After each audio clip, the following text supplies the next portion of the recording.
difference is that I can't give you any kind of, I can't drive that for you. I'm not going to tell you what you have to offer, because that's price fixing, and that's why lawsuits. Yeah. I can say, here's some MLS sheets, here's some history and some context, but this is in no way to tell you what to do. Yeah. It's just to give you some idea. It's completely up to you.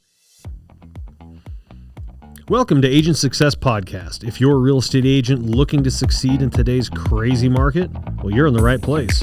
Each week, we talk with successful real estate agents willing to share their expert insights, trade secrets, and mindset that help them to succeed. There's no fluff, just straight to the point content that prioritizes one thing above all, your success. So without further ado, let's cut to the chase. Welcome to another edition of AgentSuccessPodcast.com. I am with a very special guest today. Miss Special Guest, would you like to introduce yourself? Hello. Hello, Liz. This is Liz Bowen. I am employing broker and owner of Red Bow Realty, a little boutique real estate company here in town where myself and 9 other friends get to do real estate on the regular. Wow, get to do real estate. Yeah. Wow, I like that because there's so many licensed agents that don't get to do real estate. And it is an honor and a privilege to do so. Yeah. So you say that you own a little real estate company. What else do you do? I hear you're part of our local MLS. What else do you do? That I am. I got a lot of stuff going on. Well, let's hear it. Let's hear it. Just give me a quick rundown. I am an RSC board member, so that is Realtor Services Corp, with Pikes Peak Association of Realtors, and I've been doing that for a bit. I enjoy that quite a bit. What does a realtor do as part of RSC? Because RSC is the MLS here in Colorado Springs. That's right? correct. That's the company that runs it. So as a realtor, you volunteer or you're voted into the position, or what is that? So as a board member, I was encouraged to apply and went through a process to be approved to be a member of the board of directors for RSC, which is a wholly owned subsidiary and for-profit organization. I feel like you're reading a disclaimer right now. I want to make sure I say it right, because a lot of folks don't necessarily realize. How many realtors are on that board? There are, you're going to make me do math in my head. I'm going to say ballpark, more or less than 10. We have, I think, about 10 people on the board. Okay. We have a couple of folks who focus more on property management than necessarily retail sales. We have two appraisers, although I believe one is going to be leaving. His term is up this year. So we will definitely have one appraiser, property managers, resale. And I guess what's the point? Realtor just has a say in what happens with the MLS? Because it's interesting because I think here locally, doesn't our board and MLS, they own each other, or one owns the other one or something like that? Right. So, whereas most cities don't do that, I don't think. Well, you're right. So we're lucky and blessed to have a realtor-owned MLS system. And our MLS, which is the organization is Realtor Services Corp, or RSC, like I said, is a wholly owned subsidiary, for-profit subsidiary.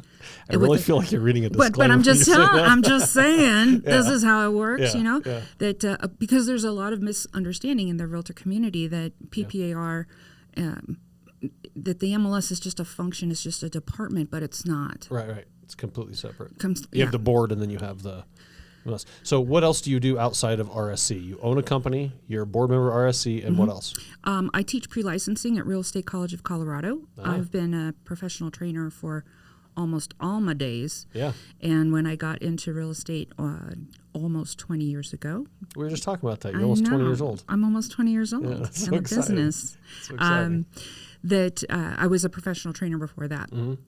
And when I got my real estate license after being laid off, I waited like a year, and then I started talking to people, and I got to work for Kaplan Professional Schools doing their pre-licensing. Yeah. I did work with American Dream Real Estate School out of Thornton, Colorado, pre-licensing. I was their COO for a little bit. Yeah. And I'm all about the training. So where are you at now then? I own my own company, but I also do a lot of, I do continuing education training in the market as well. Okay. Right now I do pre-licensing for Real Estate College of Colorado, but I do CE courses for my friends. Okay. With PPAR, so you might see me at PPAR in your training room. Yeah. I also partner with title companies, and I have my own gig. So every once in a while, I'll do some classes just because I feel like it. So when do you find time to be bored? You know, my son's no longer in the house. He is married and owns his own home. Oh, wow. Did you help him buy that house? No, Tim. Really? I had somebody else sell him. Oh, are you kidding me right now? Is this a touchy subject? Oh Why wouldn't your own child use you? Of course I did. Like I'm going to let anyone near him, you know? Like, no, of course. How old is he? He's 22. Oh, wow. Yeah, he's a baby. Married and a homeowner at 22. That's fantastic. You got to set him up right. Yeah, I was still thinking about what I'm going to do when I'm a little bit older at 22. I figured you were probably playing video games in your parents' basement at 22. No, I was out of my parents' house earlier than that. So, being a real estate coach, CE trainer, RSC, all that kind of stuff, I think you're well positioned to answer a few questions we're going to ask. I'm looking forward to it. Okay. What was the most embarrassing thing that happened to you in high school? Oh, my gosh. Specifically dealing with at school. Cringe. Okay. Oh, I just got handed a list of appropriate questions. That was not on the list. That is not on the list. Okay, I will stick with the questions. Yeah, then. Stick with the program. Yeah, come on, man, stick with the program. All right. Well, here's some things I'd love to just kind of throw out, if that's okay. Sure. I have been the president of the Women's Council of Realtors Colorado Network this past year. That's what you did in your downtime. That's what I did in my downtime. It all makes sense now. And before that, of course, I was president-elect, and we are relatively baby brand new chapter. We've had 4 networks. What do you here. mean? We've had WCR here for a long time. Right, but we haven't had a Colorado state level network in about a decade. Okay. So we've had 4 local networks, primarily around the Front Range. What does that mean so here in Colorado Springs? We have one. Okay. The Pikes Peak Network. Yeah. Go Pikes Peak. Yeah. And that's the longest running network that we've had in the state. How long has that been going? Like 40 years. Oh, wow. Yeah, huge. More than that. And then we have 2 in Denver. We have Mile High, we have North Metro Denver, and then we have Northern Colorado. And that's been going great. So nothing in Southern Colorado? No, we're it.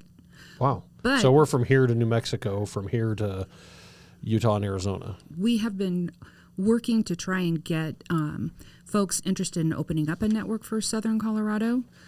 We have to have a certain number of bodies. Is it like a BNI type thing where they, you apply and then they got to send somebody down to make sure you're legit? It's more having to do with there being enough realtors in the area to support a network. So they look at Pueblo Association of Realtors, right? That board has I believe, just about 1,000 members. And so we would have to have 2 boards because 1,000 is the threshold for Women's Council of Realtors National to approve a new network.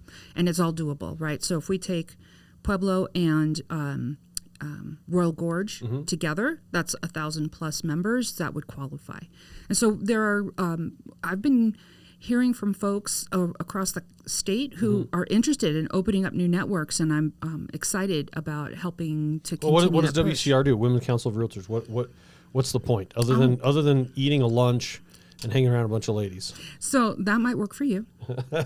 However, I would tell you it is a networking organization, right? It's a business organization, and the intention is that you meet amazing partners, which is, I believe, how I met you, Tim. Probably. I believe that was a long time ago. 20 years. No, I'm just kidding. I've been with Pikes Peak since 2015, I think. But the whole intention there is that if I know and have a positive business relationship with the realtor on the other side of my transaction, that transaction should go much more smoothly than if I am working with someone I have no context of. I don't know who you are, and I don't know what's important to you. I don't know what your values are, right? So the value of being in a networking organization like that, where you initially think, well, these are all my competitors. Why would I be here hanging out with these people? Is because I want to get to know you. Yeah. So when I do a deal with you, I know what to expect. Everybody has a much better, like when we deal with agents as a mortgage company, we deal with agents that are they communicate well with each other, it always goes better. Always. So, particularly dealing with when there's maybe a negotiation issue or an inspection issue or something like that, it's way better, and we don't hear or feel the drama, because as soon as it starts leaking into the client, then we start feeling it. We're like, wait, what's going on here? Then pretty soon it feels like chaos. Right. Right. Yeah. It's funny. I had a conversation. So, like, I've been involved in women's council forever and a day, and love it. Don't get me wrong, love it.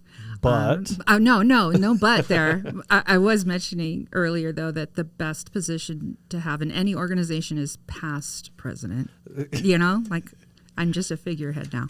But my son and my husband both work for Big O Tires, right? Big tire franchise. Yeah. And my son, who has watched me do this for, his life, says, why do you do this Women's Council Realtor stuff? What is it? Like, they're all your competitors. And I said, honey, don't you have some way to communicate with other Big O Tire? He was an assistant manager at the time I was having the conversations. Like, wouldn't it be great to be able to pick the brains of other Big O Tire assistant managers to see how they're handling problems? You have a group that comes together. Right. You complain about the main manager, the area manager. Forget it, that regional guy. But here's what we do at our store, and maybe you could try this. Right. Maybe have some lunch. Yeah. So where's WCR meeting these days? Women's Council. This year, it's been a really great variety of places. We don't do things the old-fashioned way, right? Like, so the old-fashioned way is that we would get together every month and we'd do the ladies at lunch business, and we'd have a speaker and we'd have rubber chicken. We don't do that anymore. Those lunches were horrible. I've had many of them. Well, the camaraderie is fantastic, but now the food was bad. What we're trying to do and have been doing with great leadership is specifically like 4 industry events a year. Plus, so you're not doing monthly. Okay. That is not the intention. It's we got to push forward, and we've got to offer. And like I said, local leadership at Pikes Peak Network, they've been doing an amazing job of providing high quality content and the kinds of events that non-Women's Council of Realtors members want to attend. Yeah, like what? Give me an example. Oh man, they did. There's so many. I'm trying to make sure I don't say it wrong. Right. So right now, of course, we have holiday auction coming up. And so that's all I can think about is holiday auction, because it's so exciting. I think I've attended those where you sit there and people come up with things they've donated, and everybody's overpaying for basic items you can get on Amazon, and then you use that money to help WCR. Not to help WCR. We're gonna first of all, you have to say it with me. Women's Council. Women's Council. We don't say WCR anymore. Oh, we don't. Oh, nope. WCR's out. That's right. We say Women's Council. Because you don't know what WCR stands for. It's most like steward or stewardess or flight attendant. They just don't know, so we want to tell them. What am I supposed to say? Do I look like a stewardess to you, man? Come on. I'm a flight attendant. Do I look like a WCR to you? No, I'm a Women's Council. Women's Council supporter, right? Gotcha. So holiday auction is humongous. We've been doing this for years. And are you doing it? You did it across the street a little while back at the Wells Fargo building. I think, about 5 years ago or so. Or are you still doing them in hotel event center type things? Last year we were at Boot Barn. And it was fabulous. Oh, yes. Great venue. I mean, we have 450 people who show up. Right. It's a wonderful time. Boot Barn, we had Bourbon Brothers food. It was fab. Yep. Isn't that in the same building? Right next door. Yeah, okay. Yeah, right. I haven't actually been in there. I've seen it, though. Oh. On my way to Bass Pro. Yeah. I've seen it. Or when I'm racing go-karts or playing Top Golf. Everything's like really packed in that little area right there. Right? It's a fun place to be right there. Yeah. So I have a question outside of what you are doing. Something that maybe with your experience you can help people understand. You deal with a lot of new real or agents that are either becoming licensed or newly licensed, right? If you could pinpoint, identify maybe one failure or 2 failures that plague newer agents, what would that be? Yeah, lack of preparedness. Meaning what? Quite honestly, people get into this business because somebody told them they could make a ton of money real fast, which is obviously bogus, well, right? It's like Amway. Somebody's going to make a ton of money. Yeah. Not or 90%. They love the pretty houses, right? So I want to look at all the pretty houses, or I want to make $1 million in 2.5 weeks. And that's not what this business is about. So I've been watching Selling Sunset, and that's how it works. Don't get me started. I've never actually seen it, but I just thought I'd throw that out there. Oh my gosh. That Selling Sunset is the California one, right? I have never seen it. I saw a meme on it. Is that what it is? So, yeah. Okay. I think that program has single-mindedly or single-handedly destroyed our business. Like that program Really? is why we have the lawsuits. That program is why we have the DOJ. Yeah. Really? Yeah. Find me for coffee. I'll be happy to go on a rant for you about this. We're here now. You're drinking coffee. Rant. It's true. Well, hold on. Let's go back to new agents first. I'd like to hear a couple reasons they fail and how to cure that failure, maybe just in the next few minutes, and then I would love to jump into how Selling Sunset has ruined real estate. I've got to watch this show. I've never seen it. I've seen so many things about it just because I'm on some real estate feed on Twitter, right? But. So so new agents. Yes. So the deal is that the statistics are really scary and frightening, and it's that 80% of the new agents, new licensees, are out of the business within anywhere between 2 to 3 years. 80% completely out of the business. Completely out. Yeah, and the problem is not just a licensee not doing anything. They are done. They're out. They're done. They're out. Wow. Yeah, because the ship is sinking and they never even saw the iceberg.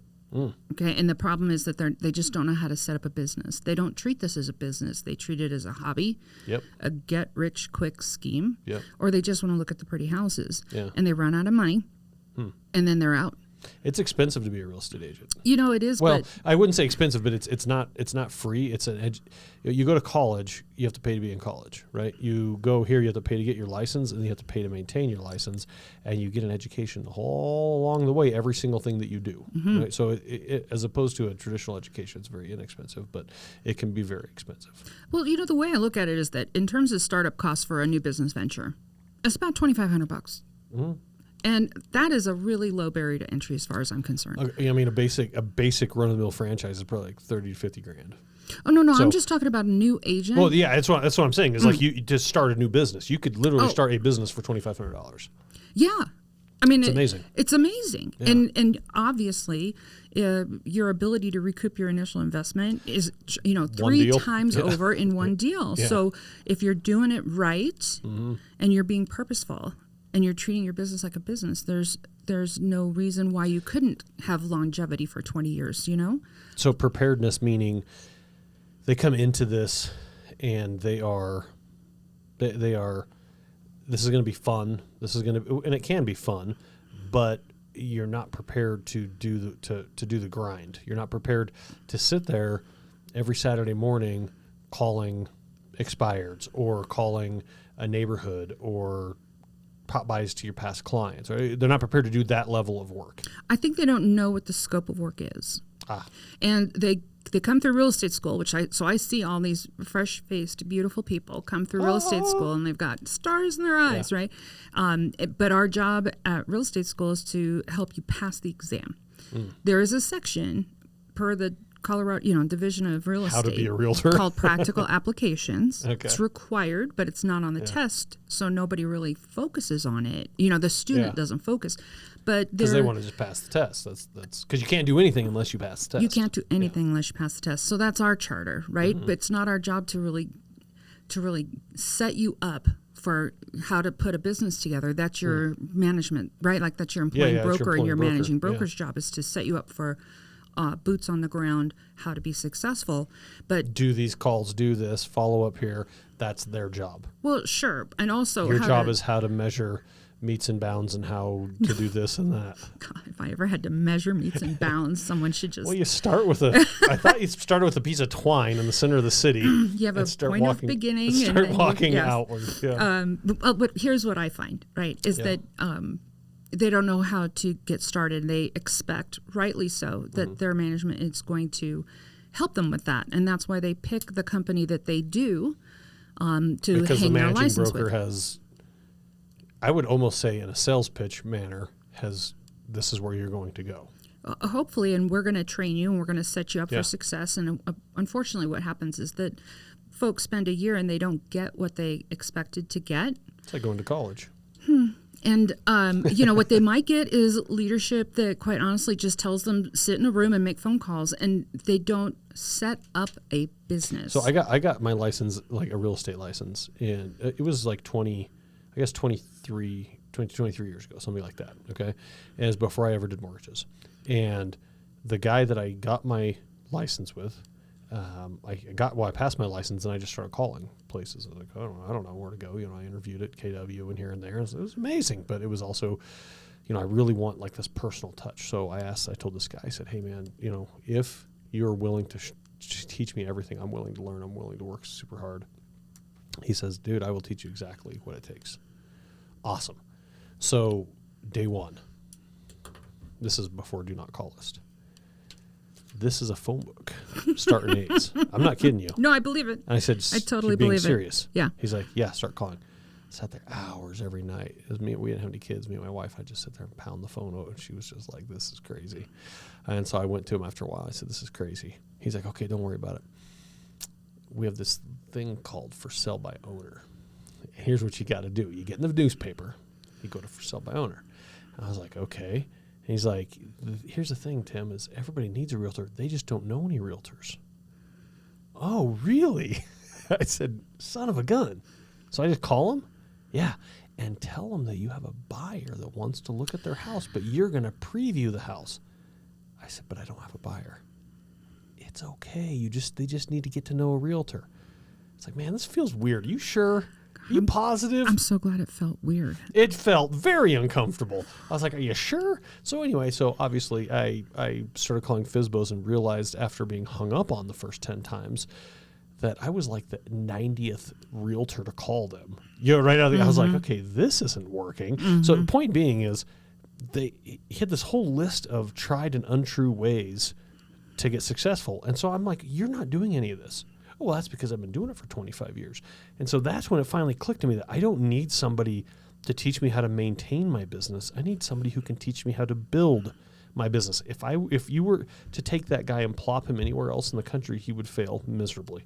But he lived there. He grew up there. He just happened to know a lot of people, right? He'd been doing real estate for 20 years.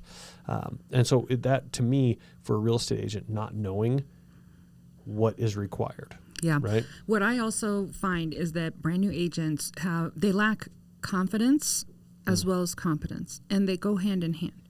So my job is to make sure that they feel very confident in what they're doing so that they feel very competent, which will help them feel much more confident.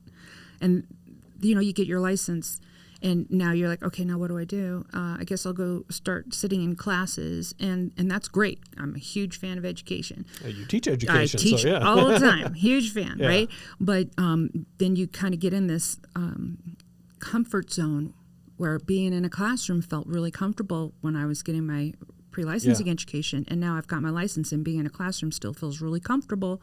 And it's hard to break past that. But you're not doing anything. You're not doing anything. Spinning the wheels. So you're scared of getting a client because you don't know what to do if you got one. Yes. So my whole take on that really is that and I have a 12-week program called Clever Agent that it's out in the universe. Shameless plug. Let's hear it. Shameless plug. Let's hear it. 12 week. 12. What's it called? 12 week. It's a 12-week program. Okay. It's called Clever Agent. Clever Agent. It's for new agents. It is not how to make $1 million in 3 months. It is how to not die in 2 years. Not how to not die in 2 years. It's how to set up your business. Okay. And I start off. There's videos. Mm-hmm. There's workbooks with assignments that get you out of your chair and out into the community. Actually talking to people, making connections, as well as 1 hour phone calls with me once a week. And so I walk them through. Who do you call with a brand new agent? Who are they calling? Who are they calling? Yeah, who are they calling? Are they picking up the phone book? No, they still have phone books? Well, no, they don't have. Do not call books. List exists now. So How old is this guy? Okay. No. Should I cancel my yellow page ad? What? They told me it would work. It just takes a few years. Yes, Tim. Yeah. You should cancel your yellow page So ad. who does a brand new agent call? So who they call, first of all, is they have to set up a marketing plan. That's the problem with what that guy did to you. Okay. He didn't tell you why you were doing it. And he didn't tell you what. Gave me a good education on what to do. On what not to do. Yeah. There was no plan around it. Yeah. Right? There was no way to measure your efficacy. There was no way to determine an ROI. And so what I teach people is you got to track your efforts so that you can track your ROI. This is a business. Yep. And after you spend 12 months doing something, if you're not getting the return on your investment, you need to change the track, right? You know, that's the beauty of owning your own business, is that you get to decide what your marketing looks like. Yeah. Okay. But you have to have a plan, and nobody has a plan. And when we want to do classes on business planning, all the realtors go, and it's like, dude, this is a business. If you don't know an entrepreneur who doesn't put together a business plan every year, I don't know who you're talking to. If you don't know who you're calling, why you're calling, how your follow-up looks, how your marketing looks, you got something to work on there. You know how I finally got my first client as a realtor? First off, I took everything he told me and I threw it in the trash can. It took me, but I mean, keep in mind, I was brand new, so it took me a couple months to realize, let's see, I like paying rent and I like food, and this isn't helping me. Right? This is very expensive. All my savings are going downhill quickly. So I got a list of renters, and each evening I just said, okay, because I was like, there's got to be a more targeted approach here, because I can go. This is what we do in our business. Like, do we want to shotgun out, or do we want to laser focus? And so I said, well, they're renting, and so then on the list I bought a little bit more expensive list, and the list said, they make at least $70,000 a year. They've been renting for at least 1 year, and their credit score is estimated to be over like a 680 or something like that. And so I thought, look, if I can just talk to these people, I could probably convince them why it's a good use of time. So that's how I ended up getting my very first client. It's like, okay, now it's starting to make sense to me. Like, yes, I want to do this business, but you have to be a lot more intentional. You have to know who and why I'm focusing on this person. Certainly. The very first deal that I got was from a $35 name tag. Oh. I wore an expensive name tag. Not really. $35. $35 is not bad. I pay like $450 for ours. Okay, how long ago was that, and what does it look like? It's a little tattered. you're just like glossed over it. It's very nice. Yes. I mean, so like at the time, I don't know, maybe it was $25. Yeah, so it was 20 years ago. Inflation. Yeah. But I was wearing my name tag, and I was at the mall back when we went to malls. Yeah. Right. And I had my toddler with me at the time, the grown one, who's now out of the house, and we're at the play place in the mall. Yeah. And these cute little couple come over to me and they go, "Oh, are you a real estate agent?" And I said, "No, I only play one on TV." Yeah. And because that's my attitude, right? Yeah. And so we started talking, and they bought a townhouse, and away I went. It's like, it doesn't take much. You just have to be willing to talk to people. Yeah. But you have to feel confident enough to talk to people. And are you scared to talk to people? Are you spending too much time worrying that you don't know what to say? Or you don't know what to do when you get them. Yeah. And so just circling back, I spent 12 weeks with people teaching them, I give them all the tools that they need, spreadsheets, so they can track their time, they can track their database, they can track their lead gen, but they can also track their expenses and their income and their education. It's pretty cool. So it's an actual business. Yeah. Like, let's do this on purpose. You treat it like an actual business. Mm-hmm. That's true. Let's do this on purpose. Which is much different than most. Okay. Ready, go, set. And that's the problem. Yeah. But we spend a lot of time building out our team, but team is like your tribe, building out your tribe.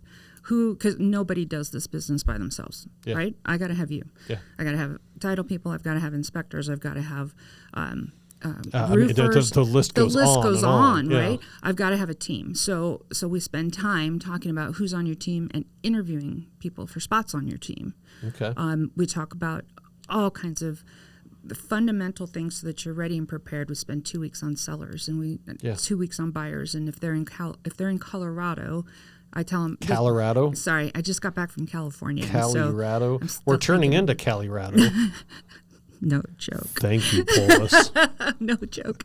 But yeah, they're getting rid of plastic bags entirely. Do you see that? I thought that was old news. No, well, I don't know. I know that I have to pay 10 cents at King Soopers right now to get. But after that, they said they're going to completely remove them. Yeah, really? This year is a real thing. This year's the weaning off year. That's why they're charging you 10 cents. So when does this go into effect? I'm going to have to go get a whole bunch of plastic bags. Well, you don't want plastic bags. You want tote bags. You want me to bring you one? No, I have a lot of them. I just don't. I would imagine you're inundated with tote bags, I have right? a lot of tote bags. Yeah. Yes. I have. Okay, maybe I've remembered them. Like, I'm not joking. The last year, maybe one time. So. And they're in my car. Yeah, and they're in your car. I get it. I don't think about it. Instead, I'm thinking about bananas and peanut butter and milk. And then I get into the store and I'm like, guess I need a bag. Oh, well, anywho, they make bags that are like they're made out of silk or something, super lightweight. You can. I don't know where dudes put their shit. I'd say put it in your purse, right? Like you put it. Yeah. I don't know. It's got to be in your car. Have you ever seen a guy? Keep in mind, I'm saying this through personal experience. Have you ever seen a guy walk around a grocery store who was perfectly convinced that he didn't need a shopping cart when he started? Oh yeah. And the mound gets large, and like I'll be walking, and I'm like, I have something hooked in between these fingers. And then the something on the top starts sliding. I'm like, Yeah. I see most people, thing. And they take their cart with all the loose stuff in it, and then they pay, and they just put all the loose stuff back in the cart, and then they push the cart to the car, and they put all the loose stuff in the car. King Supers told me, this lady at the self-checkout told me that the amount of theft they've had on their baskets that you can carry is massive. Like they're going through, I forget how much, it was some crazy number every day that people are stealing because they put their stuff in there. They don't want to pay 10 cents for a bag, so they steal the whole entire plastic cart. Can we so we have about 15 minutes. Oh no. What I want to do is I want to find out why everybody's leaving NAR. NAR. In National Association. We don't say realtor anymore because we say Women's Council. I'm so sorry. I'm so sorry. There's so many rules. Tim. Oh my gosh. It's NAR. Okay, NAR. But you say CAR for Colorado Association of Realtors. And you say PPAR. And you say PPAR. You don't say PPAR. Oh, and I don't I've heard say that. NAR. That makes me like nails on a chalkboard. There is a lot of rules, right? This is so it's NAR. Socially confusing for a guy like me. Just call it something and I'm good. I know. Yeah. So from now on, it's not even from now on. It's always been this way. NAR. I've made up my own rules for the last 50 years. So I made up my own rules. Yeah. But point being, why is everybody leaving? Not everybody, but why is there a big talk about places leaving National Association of Realtors? And why is there a bunch of lawsuits? What does this mean for real estate agents? But before that, I'm going to ask a question before I forget, because I've been meaning, I wanted to ask this, but I totally spaced it. I'm going to tell everybody that you are qualified to answer this question because of all of the abbreviations after your name. So what I would like you to do is, in a fast manner, not the whole name, just the ABR, MRP, like that. I want you to just go through as fast as you can. It's not that impressive. It's not? No. How many do you have? I don't. How many have you had? Okay, so I will say the crown jewel is my MCNE, which is my Master Certified Negotiation Expert designation, certification. Okay. MCNE. I'm a Master Certified Negotiation Expert. Yep. You got to love that. That's 6.5 days of my life. In truly negotiation training. To become a master at anything, you have to dedicate at least 6.5 days. At least. Yes. 6.5 days. You're like Metallica, Master of Puppets, right? Yeah, 6.5 days. That's how they wrote it. Mic drop. All right, what else you got? I'm a PSA, which is a pricing strategy advisor. Okay. REDS, which is a real estate divorce specialist. I have my PMN through Women's Council, which is a performance management. You don't remember? No, it's just that it's not named very well, in my personal Like opinion. NAR and WCR. Yeah. Oh, gosh. All right, let's keep going. Yeah, that's exactly what it is. So I have a PMN, or a Performance Management Network designation. And I just finished up my At Home with Diversity certification. I plan to be teaching that class, Hello Friends, this year, 2024, 2025.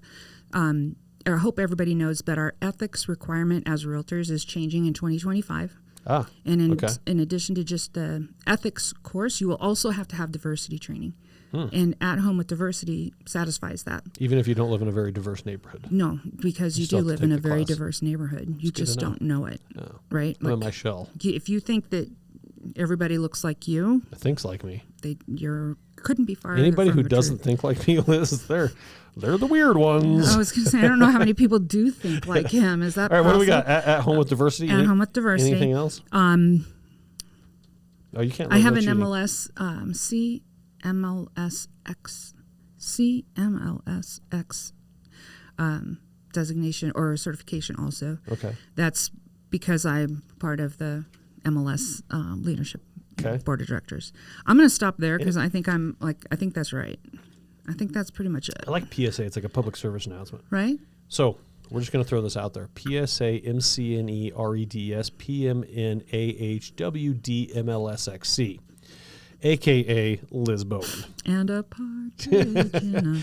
I wonder how many vowels we have in here. This is but all that's hooey. That being said, I just wanted to give you a hard time. Thank you. So outside of that, let's talk about NAR. NAR, sorry. Let's talk about why everybody wants to leave National Association of Realtors, what they're doing wrong. Oh my gosh. All of the sexual allegations coming from the top. This is heartbreaking. And I cannot have this conversation with you. and how Selling Sunset is amplifying that. Okay. So do it your way. You can ignore anything I said or you can hit anything I said. That's what I'm going to do. So okay, let's do that. I always have been and always will be a realtor. Okay. I'm a member of NAR. Which also means, well, I'm a member of Pikes Peak Association of Realtors, which means I'm a member of CAR, which means I'm a member of NAR, okay? Right. And I am 100% invested in being a realtor. There's 3 reasons why. Okay. Number 1, I am committed to the code of ethics that we all agree to follow. Which is specific to NAR. Absolutely. Okay. NAR, right, the National Association of Realtors, it's a trade organization. We all elect to want to belong to it, and we all who do elect to abide by a code of ethics. But a realtor could be a real estate agent and not be a realtor, right? I'm so glad you said that. So realtor, first of all, everyone, Tim says it right. What? I'm so very pleased to always be talking to someone who says realtor instead of realtor. Right. So there's no A. What? No. Okay, the trick is this. You just say doctor, tractor, realtor. Doctor, tractor, realtor. There you go. Just like that. Okay. So that being. I'm going to say that before any video I shoot from now on. Doctor, tractor, realtor. Doctor, tractor, realtor. Okay, I'm ready. So I abide by a code of ethics, and everyone who is a realtor has paid money to join a local board of realtors, which includes money for their state board of realtors and the National Association of Realtors. So when I pay PPAR dues for the year, I'm paying them and CAR and NAR all together. So your annual fee, each of them get a piece of it. Okay. It's a 3-party agreement. Yeah. Right. Okay. And I think the Romans called it a trimergence, something like that. Where it was like Julius Caesar, and anyway, never mind. Fantastic. Yes. Okay. That's great. It didn't work. No, it kind of fell. Pompey got hunted down, but anyway, we'll keep going. So, because I know, so first of all, you can be a licensee. Yeah. In the state of Colorado, you can be a broker, associate broker. Those are generic terms. Okay. Realtor means that you have elected to pay money and belong to a board of realtors and made a commitment to a code of ethics. Okay. So not everybody's a realtor. Are most agents realtors? I believe that at least 55%, if not more. I don't know the right stat, and I apologize. I don't have that off the top of my tongue, but I'm trying to remember the numbers. But the majority are. No, but I would say a half to 3/4. Okay. Not majority. I mean, I guess majority is like 51%. So yeah, majority. 50.01, But we're somewhere around there. We're like, I don't know, 65% maybe of the licensees in the state of Colorado are also realtors. But it's not a synonym, right? And because I am a realtor, I want to work with realtors because I can at least assume that they are abiding by the same code of ethics that I am. Okay. If I'm working with someone who's not a realtor, I don't know what kind of shady stuff. What is this rated R? Say it. PG? And I just don't know. Like you have not F-bombed once. True, but I coulda. I just didn't. She just didn't. Okay. So I don't know what kind of shady shit other people are going to be pulling. Yeah. Because they don't have any kind of commitment to a code of ethics. Now, of course, everybody's just lovely. right? We all have our own personal morals, but There's that's not a code two of Andre ethics. realtors out there, and I've worked with both of them, and they suck. Everybody else has been pretty pleasant, though. Okay, good. I appreciate that. So you said there's 3 reasons. So yeah. one, So you're dealing one with is- other agents, other realtors. who You have will- that code of ethics. Who abide by the code of ethics Yeah. that I do. The second is that whether you love it or you hate it, the National Association of Realtors is the largest lobbying group, to my knowledge, in the country. And so there is a huge group of people who are invested in home ownership rights. Right? They're not looking out for me necessarily, the realtor. They're looking out for home ownership in general. Well, and one thing about that is I always think it's weird when I get something in the mail from CAR that tells me who to vote for, and I'm always like, mind your own business. But at the same time, what they're doing is they're specifically looking at, hey, don't vote for, what was it, HH or whatever it was, right? Even though that got, I don't know if you know. It did not pass, no. It didn't pass, but the government in Colorado decided to make their own version of it anyway. I did not know that. Oh, yeah, it's done. Well, they didn't take away Tabor for us, did they? We're still a Tabor County. Yes, but there is. Oh, and then there's a big push right now saying I want all counties to lower mill levies to help homeowners with their tax bills. Right. So I'm going to send you a couple of things directly from. Good. Please do. Yes. Yeah. Yeah. So they passed their own version of it, even though the voters said don't do it. Okay. Well, I would love to see what that looks like, because it's super friendly that they would do that. We all say no. Yeah, I know best. I live in Boulder. I know everything. Yeah, no. So I'm kidding. There's a lot of nice people in Boulder. Deion Sanders, the head coach for the Buffs, he lives there. He's awesome. he's awesome. He's rad. Totally. So okay, so number 3. What's the third reason? So the fact that RPAC, right, Yeah. is a group of people who are lobbying for homeowner rights, for talking about your taxes, Yeah. they're capital gains freaks, right? Like they're looking out for home ownership. Yeah. Everybody in our industry benefits from that. Only realtors pay for it. Through donations. We donate into RPAC. That's not, but that's, oh yeah, right, for RPAC. For right. RPAC, Okay. for that lobbying group to continue the good work that they do, and they do it on a local level too. Yeah. They're in the Colorado legislature, Yeah. making sure that. I was going to correct you on how to say that. Thank properly. you. Yeah, I had to catch myself quick, right, because I knew that was coming. Yes. But they're up there. We've had so much legislation on tenant rights, on landlord rights. Oh my gosh. And getting a voice of reason to at least offer a different perspective if necessary. People, up in Colorado. even if you're doing like an Airbnb and somebody doesn't leave, like like somebody doesn't pay you rent, and then all of a sudden there's a tenant rights all of a sudden put you as the you're let's say you're a realtor and you're like, I'm going to go make my investment property, my one investment property, I'm going to go do this, and now all of a sudden it's getting destroyed. You got people squatting, people won't leave, and you can't go in with a shotgun and clean house. No, you cannot. You can't even get the stinking sheriff to go in there and remove people. It's crazy. It's crazy. So, but just understand that the people who, As long as they're warm and safe, Liz. hey, I guess I'll get a foreclosure on my record. It's bullcrap. It is. but here's the right. So here's the Yeah. deal. Circling back, Okay. right? There's Yeah. a group of people You up are there. keeping me on the straight I'm and narrow. trying. Liz, My God, it's hurting cats. I've never, like, what the? I appreciate this. So that's the second piece. Yeah. Because I don't have the time for that. Yeah. And so we have people who do that. Yeah. And everybody loves a good lobbyist anyway. Everybody loves a good lobbyist. Like I say, you love it, you hate it, but they're looking out for homeowners. Yeah. And somehow they've protected the realtor name and the realtor purpose brand. Yeah, that's right. I don't know how it has not been completely shredded over the last 30 or 40 years with, I mean, look at even like loan officers, right? We could do whatever we wanted, 20 years ago, and now it's it is like you breathe wrong and you got someone knocking at your door with an audit, right? So it's just amazing that there's still the MLS. To me, is still amazing that it exists when you have homes.com and realtor.com and Zillow.com, which, by the way, none of those are actual realtor things. Those are all private, for-profit but entities. those things wouldn't exist without the MLS. The Good MLS point. pushes data, or Allows if the- I use the allows the wrong data feed, verb, yeah. it's either a push You do or a work at pull. RSC, yeah. There you It's go, either yeah. a push or a pull, right? Like if we don't have an MLS, then we don't have an initial point of entry, Yeah. and no one would know about your house. The scary thing is Zillow could make a national MLS and everybody could just post on there, which is slightly terrifying. It is. Like they could make an MLS, right? But the point of entry is an MLS, and then it pushes to tens of thousands of websites or portals. Right, through but also IDX through the local interfaces. MLS that is awesome is not only do you have your code of ethics, but you have to list with accuracy. You have to take your listings down within so many hours of it selling. You have to list who the buying agent, the listing agent. You have to do that. You'll get fined.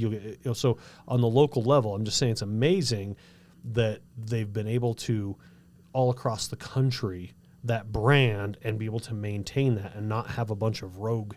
I mean, I'm sure they have some rogue stuff, but they collectively have maintained that brand very well. So there's a couple things I just want to make sure are okay with you or they're on your radar. So we are I would imagine every MLS board has policies and procedures. Yeah. Or every MLS organization has policies and procedures. We are a realtor-owned MLS, and our charter is to provide the highest level of accuracy when it comes to data for our users, our subscribers, as possible. And so that's why we have to monitor the data that gets put into the system by our subscribers, because we're making a commitment that the data they have access to is as accurate as possible. Well, and now correct me if I'm wrong. Well, don't correct me because I don't think I'm wrong. Just go with it, okay? I might correct you anyway. Okay. I think that local agents, should push their own websites with their own IDX feeds. Don't push Realtor.com, which is just a Rupert Murdoch conglomerate garbage. Don't push Zillow. Don't push Homes. Don't push any of that stuff. Because if you have, well, one of the many reasons, but if you have your own IDX feed on your own website as a real estate agent, it is very, very accurate, right? Because you have a direct feed to the MLS, whereas take Zillow as an example, or any of these other big places, they can keep the data on there if they want. They don't have to clean data. They don't they can kind of do what they want. Whereas if you're getting a direct IDX feed and it's managed by your local MLS, it is very, very accurate. So if I send you as a client to my website as a realtor, we know that it's going to be on spot with the data. And it's also a safe place, right? There's no one's going to call you. You're not going to get calls from 10 different agents who paid money to get your contact info sent to them as soon as you landed on a property that isn't even their listing. It isn't even their listing. Yeah. Now, I do have to, I believe, make sure that I tell you that Zillow and some of the other folks that you've mentioned are brokerage firms. And so we cannot disparage other brokerage firms because we're realtors. Yeah. Okay, so you're not going to hear me badmouth anybody because I can't do that. Even though... I will get it in writing that they suck if you want. So I totally agree with the concept. The only pushback would be that usually your portal, your website can only handle one IDX feed at a time. Right. But if you go to some of these other portals, these other websites, but my buyers are buying locally, and that's the only IDX feed I need, right? Hypothetically, unless they're looking in Pueblo and or Denver in, or something, right? Like then they're not going to get that. So, for the sake of time, yes, Liz, yes. Tell me what it means. This, you kind of got me off track. I swear, it's like, can we just stay on point, please? I'm so Liz? sorry, My gosh, Tim. I apologize. How do you teach a class with jumping around like that? If you could tell me the lawsuit type stuff, what does this mean to a real estate agent? How does this impact a real estate agent? What do we need to do? Yeah. So don't panic. That's the first thing I want to tell you. Don't panic. Even though they are found guilty. There's an appeals process that has already started, and we probably won't see anything huge legit for 2 or 3 years. However, that doesn't mean you shouldn't start making changes to how you talk about the business that you do now. Because what I'm going to tell you has always been true. Okay. It's just that there have been agents selling Sunset that don't talk about this the way they're supposed to. Are they a brokerage? No, selling sunsets is what I said. Sunset, right? Well, I don't know. Maybe they have their own brokerage. Maybe they do. And so I can't disparage them. So here's the deal. The problem is that there have been bad actors, players, people in our industry who have a real estate license who've been saying things wrong. Okay. I feel so bad for NAR. I'm probably going to get stoned for this. But look, it's not NAR's fault that there were individual agents out there saying stuff that they should not have been saying. Like, well, this is what I charge, and you're going to pay it. And I'm going to, give this much of it to the agent who brings the buyer, and giving the seller no input into that process whatsoever. That's wrong. It's always been wrong. Commissions are always negotiable. That has been, that we all know that, but I have heard for 2 decades of agents and brokerages that we charge 6%. No and numbers. That's all there is to no it. numbers. No numbers. Well, I can't say that. No numbers. Even though they say that. Just say X. Just say I charge 0.0x6%, right? Something like that. But the point is, there is no going rate. There is no going rate, right? And commissions are negotiable. Right. But that has not, I know you're in NAR's defense, great. They say that, the NAR, in their defense, great. However, that has been a common cultural thing within real estate, that this is what it costs to sell a house. In Denver, it is 2.8, not 3.0. Because right? of the agents who have been speaking out their tushes. So shouldn't have NAR at NAR. way early. By the time I'm done. It'll never get through this thick skull. But it's not NAR's. Shouldn't they have pushed that earlier? They have. It doesn't matter. They have. Okay. Their MLS policy, which is what has been why they were sued. Yeah. Okay. Their MLS policy has always been that there has to be an offer of compensation. That's it. They've never said how much. They've only said that if you're using an MLS, you have to be transparent about what the offer of compensation is from the listing broker / seller to the buyer's broker. Gotcha. Okay, that's it. But there's been this pervasive discussion and language like what you're saying, right? That we don't even talk about commissions being negotiable because this is what I charge and I'm worth it, and so there. But what you just said, I've heard 1,000 times. Right. Wait. But what's embedded in that negotiated commission is an amount for the buyer's broker. Yeah. So those agents have been price fixing a buyer's broker's commission for decades. Interesting. And it wasn't NAR's policy. NAR's policy just said, hey, if you're going to put something in our MLS, in any MLS, there has to be an offer of compensation. And so the outcome of the lawsuits that we can embrace immediately is, first of all, talk about what you're negotiating for and detach it from what the other side should be receiving, and allow the seller the opportunity to make that decision. And we don't say things like, if you don't give the buyer's broker X, no one's going to show your house. That's crap. You can't talk like that. That's price fixing. Literally, that's the definition of antitrust. So we should not be saying those words. What we honestly, I want us to talk openly here, Liz. I feel like you're holding back. Okay, yeah, right. I'm probably flushed and because I'm passionate about this. Yes. It makes me crazy. If you look at our listing contract, exclusive right to sell listing contract, it says, look, I'm going to do all this stuff, and this is my negotiated commission. And if somebody else is willing to do half of this stuff for the buyer and I don't have to, how much of my negotiated commission should go to that person? Okay? And we have to start breaking it apart and saying, because I'm sure there are folks who are listening to this who have at some point in their career had a seller say, oh, there wasn't a buyer's agent, which means I only have to pay you that much. I don't have to pay the buyer's agent. I'm saving some money. That's not what the contract says. It says, this is the job.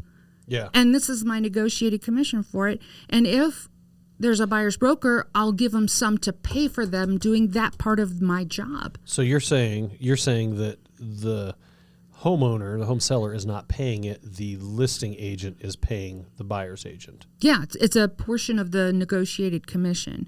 Even though on the closing disclosure, it specifically shows this amount to the buying agent, this amount to the listing agent. Right. Because it's being paid from the seller to the listing agent. And then there's the problem, the disconnect is then the listing agent should probably write the check for it. There's one way of looking at it. Yeah. But what I'm saying is, look, seller has a right to decide how much that job's worth. Yeah. That buyer's side job's worth. Otherwise, I am doing the whole job, right? Yeah. and I'm taking the whole commission. Okay, because if I have a buyer who calls on a yard sign, so I'm taking buy side and list side. The assumption is this is my full negotiated commission, right? So the assumption is if I'm doing all this, because I've got an unrepresented buyer who calls me on a yard sign, and now I'm changing to be a transaction broker, and I'm helping both of these folks get where they want to go. Well, they should probably address that in the agreement as well, because if you stop representing me solely, you're not worth as much to me any longer, right? As a seller. No, I'm still worth. I'm saying you're definitely not worth it because you're not representing me solely. But that's a different topic. The point that I'm trying to get at is that should all be lined out very clearly in the agency agreement of the buyer's agency agreement, right? That should be super clear. If you turn in a transaction broker, it turns this much of the commission goes to them, this much of the commission goes to you as a listing agent. It should just be maybe like a grid. You know what I mean? Of here's exactly how it should look. Awesome. I think that visually that would be fantastic. I think that I'm all about visual. For the most pictures part, would be very helpful. Hand this puppets. This is a frowny face if you don't use me. Yeah. I would tell you that most of what you requested is actually in the contract. Okay. Okay. It's just that we're not explaining it well, and there is no graph. So here's the deal, right? I have absolutely 100% confidence in my ability to say, if I am only doing the part, right, that is representing you as an agent or a transaction broker, Mr. Seller, Mrs. Seller. Then I get paid this much. This is what I want to negotiate for. Okay. Okay, for my compensation. Now, if I'm not doing the whole job, how much do you think the buyer's agent's job is worth? Because that's what we'll put together and put in this line, and then the buyer's agent job will go that much. Their compensation is there. That sounds messy to me. It sounds messy to me because it sounds messy because you could look at that and say, well, I'm still going to charge you. We're not going to say a number. Let's just say it was 6%. And if we were to do that, I'm worth 5.5 and they're only worth 0.5, but you're still paying the same thing.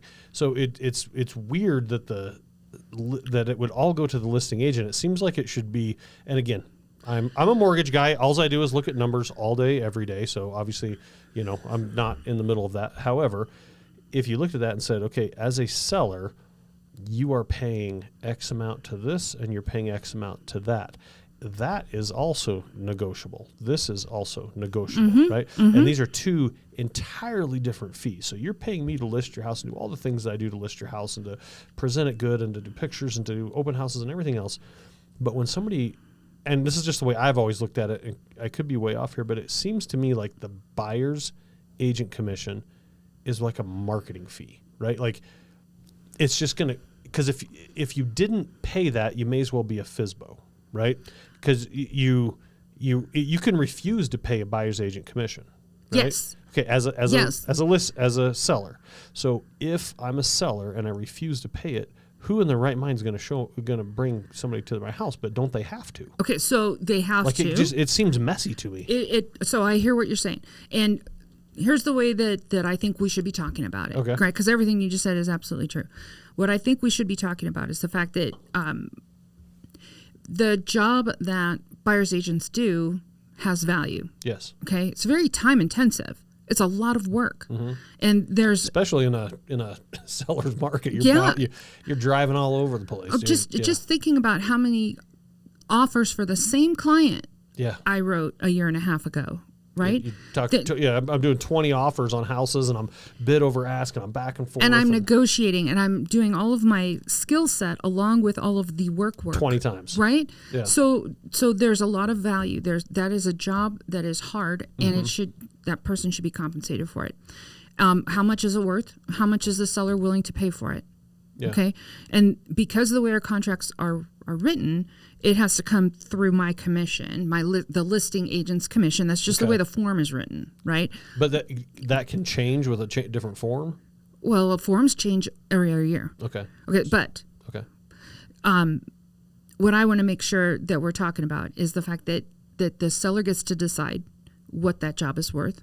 But I'm the listing agent, and I don't want to do all that work. I would rather work with a buyer's agent who knows what they're doing, and they could do that work, right? Okay. Then I need to make sure that I'm selling the value of a buyer agent to my seller. quite honestly, because I have to first of all say, look, this is the whole job, big picture. Not only are you getting, the stuff, like you're getting agency, you're getting oh my gosh, I can't come up with the word. Uniform. Holy cow. You're getting all of my uniform duties, which is Section 5 of the contract. You're getting all of my flustered. Yeah. You're getting all of my agency fiduciary duties, which is Section 6 of the contract. And you're getting all of my marketing. You're getting all of this. That also, if I have an unrepresented buyer who comes to me and I you have to guys do the buyer stuff too. I have to do the buyer stuff too. So now to a degree, because I cannot be an agent for the buyer and an agent for the seller. So I have to be able to communicate effectively the value to the seller for me to change to a transaction broker for both the seller and the buyer. Form in that situation? I do. It's called change of status form. Okay. But it talks about it in the listing contract right then and there. It said, look, do you want me to be able to do this or not? Because that impacts some of the other stuff that I can do. What I'm trying to basically say though is that I have to negotiate for and justify the fee that I want to charge or I want to get to, right? Based on the whole scope of work. And nobody does that. We just only talk about the seller's side. I haven't actually heard it right like that, and I've been hearing about this for 20 years, and I haven't heard that. Can I just throw one thing out here? I think that the lawsuit is absolute bullcrap. Okay. It's psychotic, and I feel like it's ambulance chasers. Again, sorry attorneys if you're listening to this. I don't know your job. I don't know what you're doing, but to me, it's like when in the mortgage world when there was they call it the Great Recession, the housing collapse, and everybody I lived in Denver at the time, and on the news everything was like your loan officer. In my head, and I was a loan officer. In my head, I was like, we're just selling what Countrywide was funding and what the politicians were allowing them to do. So how is it the individual loan officer at that point? And not only that, it has to do something with like the homeowner, the mortgage person that got the mortgage. They have to accept a level of responsibility as well. So I look at that and I'm thinking, when I first heard about this, I thought, well, this is ridiculous, right? But then it's becoming more, it's gaining a lot of traction, but it just seems absurd. It seems completely absurd. Okay. And maybe it's the presentation, but it seems absurd because you still got to pay it. So you don't got to pay it, right? But you're right. It is absurd. I, again, think it's absurd because NAR had nothing to do with this. But they are the figurehead that represents, however many, 1.5 million realtors across the country. So who are they going to go for? They're going to go for the biggest, brightest apple, right? That makes sense, but it wasn't NAR's policy. Yeah. And it wasn't NAR's fault. They never said you have to charge X. They never said this is how much you have to offer as a co-op. Yeah. So that really is tragic. It's the agents who were saying it wrong or who were saying it purposefully, like this is the total amount and seller, you have no choice in terms of this. Shouldn't they go after the individual? Well, that's a scary thought, but it's also very challenging to do, right? So what does this mean locally what it means, to an individual agent? Yeah, what it means locally is you have to have much better conversations with your seller, and you need to start setting expectations properly from the get-go, okay? You need to decouple the buyer's part of it from the listing part of it and be able to quite honestly sell your buyer agent partners on You should do a video on this. A short little Isn't that what we're doing? Well, this is like an hour. I mean, like a short little video too, almost to where it's like if you go email this to all of your listing presentations before you get there, and have them to where we can check on disclosures. As an example, we have to deliver certain federal disclosures within certain timelines, and they just click that they acknowledge that they received it. You acknowledge that you saw this, right? Shouldn't a RE/MAX, like KW, these big places, shouldn't they just have that as part of what they have to do? At Red Bow Realty, we have a disclosure document that all of my agents are to provide to buyers and sellers at the very beginning of the conversation. That goes over basically 5 truths. Number 1. The commissions always have been, always will be negotiable. Is that on? That's the number 1 on your Number thing? 1 on the disclosure. Number 2 says, now I'm going to totally not do the numbers right, but number 2 basically says that sellers can decide how much they want to pay, if any, money to a buyer's agent who helps a buyer with their side. Let me ask you this though: if and maybe this is going down a path that is more lawyer intensive, and you don't want to go down here, but I'm curious. If they say, well, I don't want to pay that guy anything, then does the listing agent who's trying to get the listing, or if they look at them and say, well, what is normal? What can I? No. Stop. Okay. There's no normal. Isn't there statistics on the MLS, specifically under BAC for buyer agent commission, that you can pull that specifically says what the average BAC is? So here's a better way of handling that. Okay. Here's a better way. Yeah. What I say is I have printed off MLS sheets from what your neighbors have offered as buyer commission, just to give you some context. Do you wink when you give them that? I do not. I print real live MLSs. And honest to God, Tim, like lately, there's a wide variety of numbers you're going to see for that co-op. It's not just that It is not that same number. Cookie cutter thing every time. The times have changed. Wow. Okay. And so what I do is I say, look, this is just for context, but here's what your neighbors have done. And so here's a couple of MLSs from over the last year. Here's MLS sheets. Yeah. I mean, and this should in no way tell you what to do. And I just want to give you some clients. Yeah, it's transparent through the MLS. You can see what the co-op commission to a buyer's agent or a buyer's transaction broker is. So what you're saying is the data's there. You can show them the data. You can present the data. You just can't talk about the data. I'm not going to give you my opinion on the... You are handling this so good, Liz. I'm so glad. I'm throwing you so many curveballs. But honestly, most people would cower, and you are. Hell no. You're I'm not cowering. You're handling this quite well. I've seen Tim on I don't know, 2 Tom Collins, and he's like crazy. So have you now? So we all feel good about that, right? Like, so I'm not going to throw them to the wolves, but I'm not going to tell them this is normal, this is what you should. No way, Jose. And now, because of the lawsuits, it's how much, if any, you want to give to a buyer's agent. Now, everybody's running around like chickens with their heads cut off because what does that mean for buyer agents?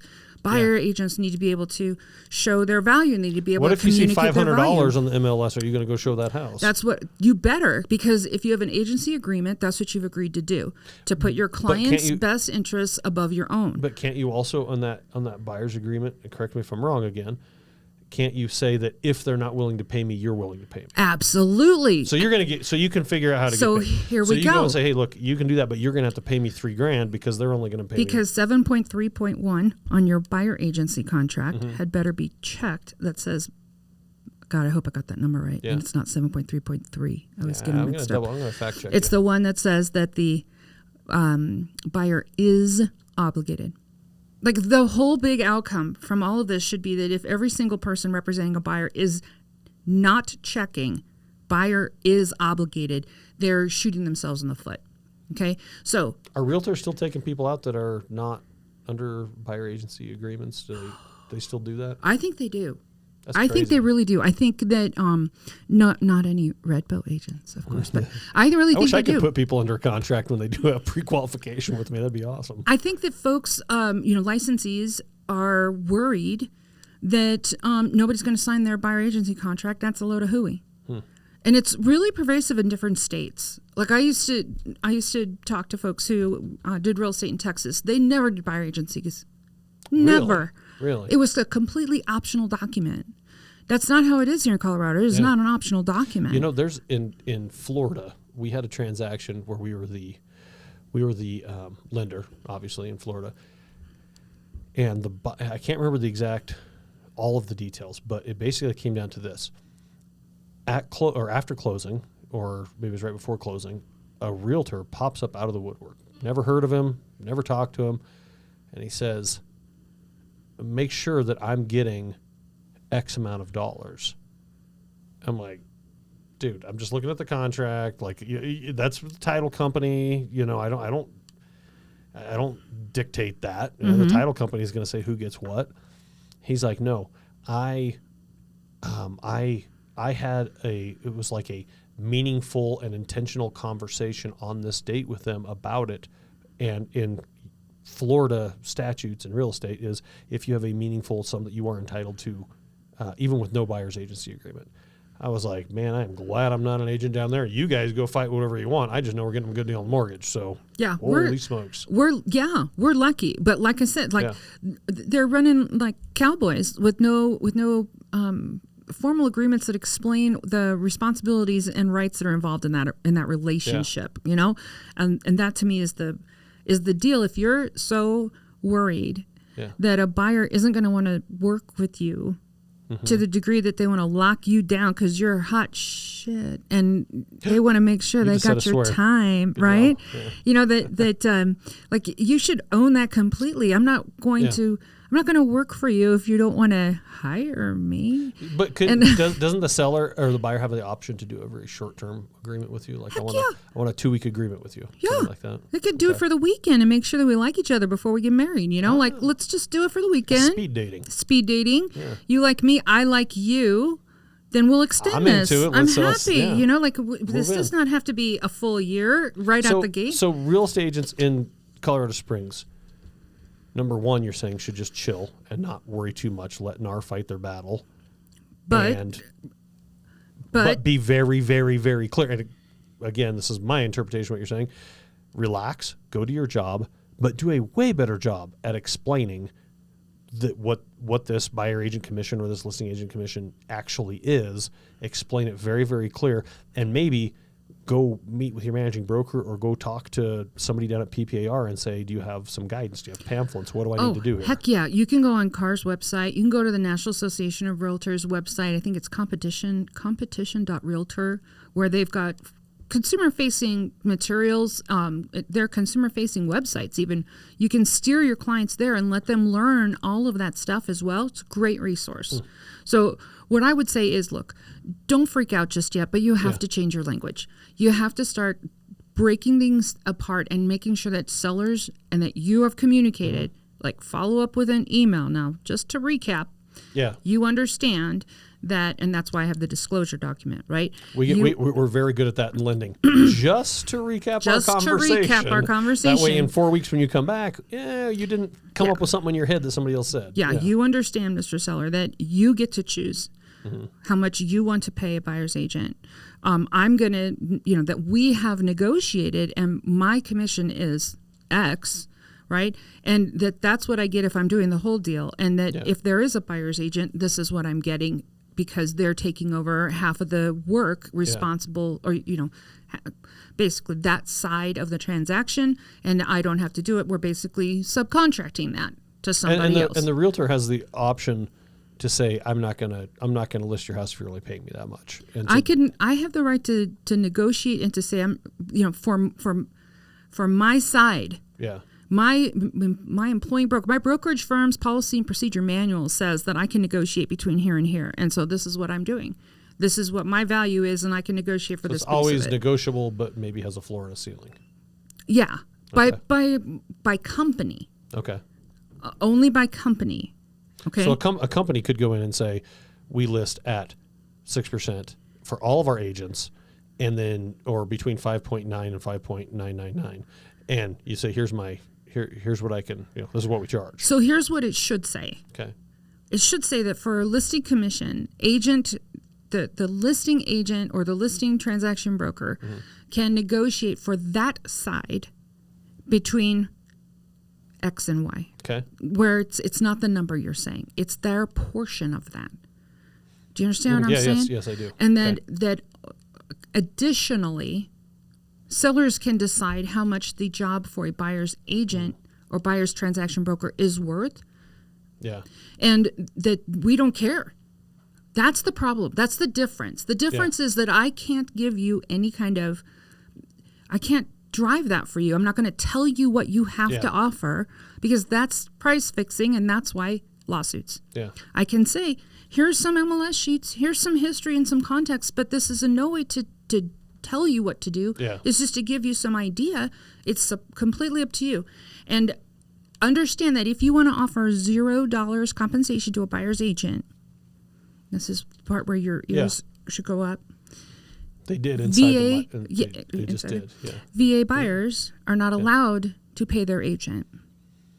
So if VA buyers are not allowed to pay their agent a commission, and you, Mr. Seller, are not able or willing to pay a buyer's agent a commission, then how is a VA buyer going to get representation?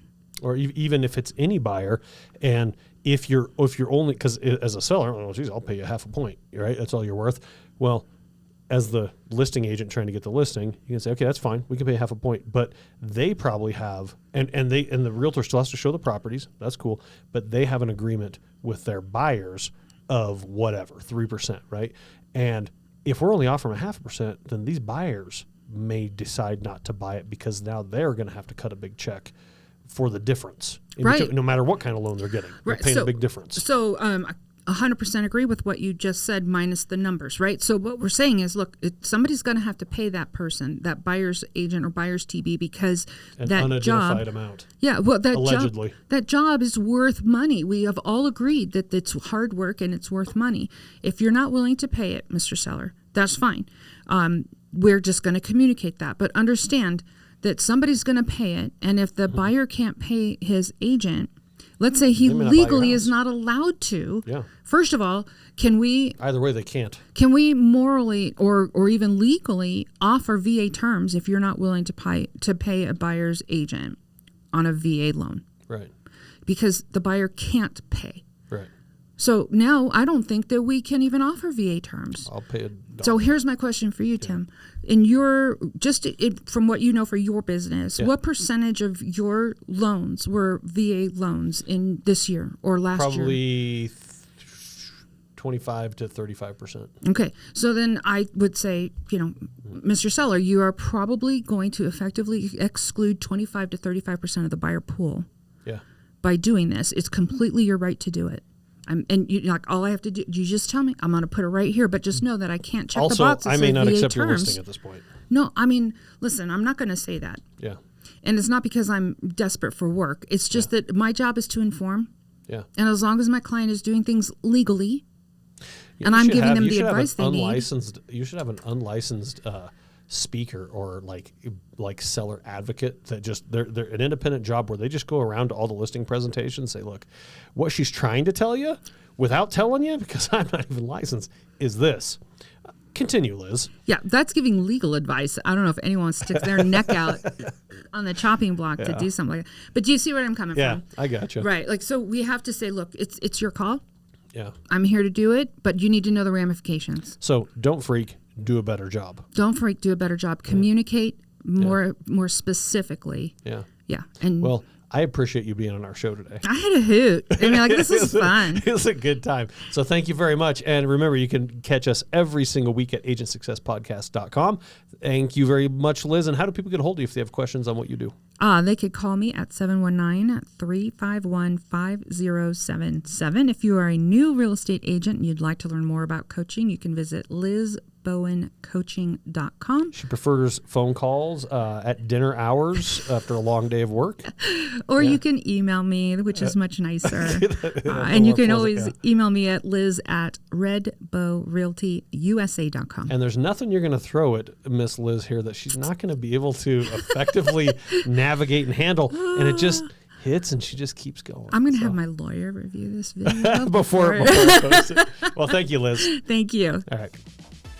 That wraps up another episode of Agent Success Podcast. Remember, you can find new episodes each week at agentsuccesspodcast.com. We hope you found the insights and best practices shared today truly valuable. And if you did, please subscribe, rate, and leave a review on your favorite podcast platform. Remember, your success is a journey of learning and improvement.